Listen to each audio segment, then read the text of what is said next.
Hello guys, good afternoon. Welcome to my channel. Kaya sa oras na to ngayon, dito po tayo sa lugar kung saan may mahabang kalsada. At ako po ay naglalakad ngayon upang magbabawas ng taba. It's about time guys na magbawas. Sobrang laki ko na oh. I hope you will be with me in this journey of losing weight.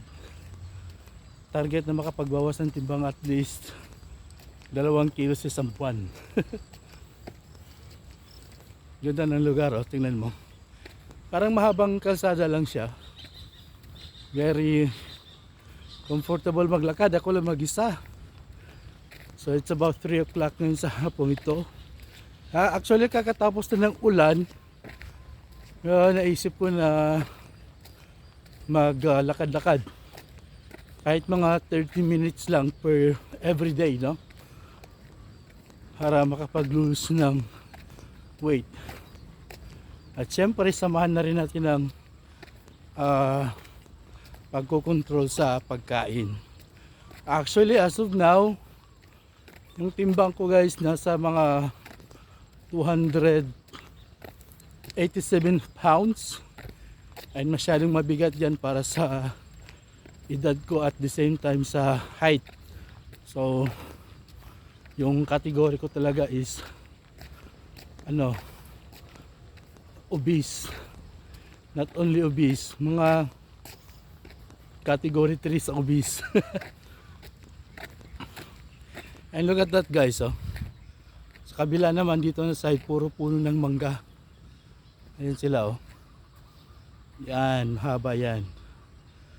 At yan yung lalakarin ko for about siguro mga 30 minutes. Okay? So yan muna guys. Sa ngayon, update ko kayo every week kung ilan yung nababawas sa timbang ko. As of now, yung current weight ko is 287.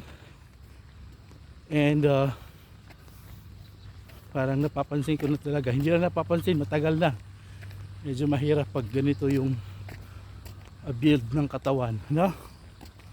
So para mas maayos, kailangan na magbabago din sa lifestyle. Yan. Okay?